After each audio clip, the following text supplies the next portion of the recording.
ইরে বেলাল, এটা কেমন জুলুম, কতদিন হলো তোমার কণ্ঠের আজান শুনি না। বেলাল রে, তোর কি মন চায় না আমি নবীর জিয়ারতে আসতে? বেলাল আয়, আমি নবীর জিয়ারতে আয় রে বেলাল আয়, কতদিন হলো তোমার কণ্ঠের আজান শুনি না।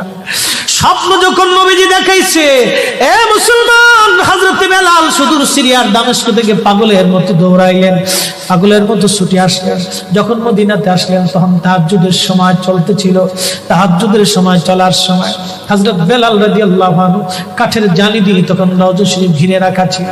ওই জালির পাশে বসে বসে জালির সঙ্গে মাথা ঠেকাইয়া নবীর পাগল বসে বসে গুনগুন গুনগুন করে কাঁদে আর বলে, হুজুর আপনি আসতে বলেছিলেন, গোলাম এসে হাজির হয়েছে।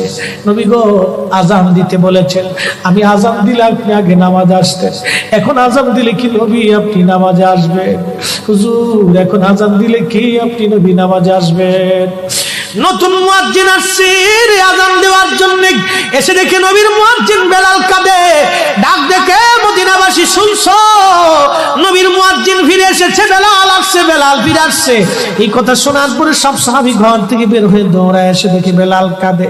সাহাবীরা বলে, বেলাল আজান দাও, কতদিন হলো তোমার কণ্ঠের আজান শুনি না। বেলাল আজান দাও, কতদিন হলো আজান শুনি না রে বেলাল।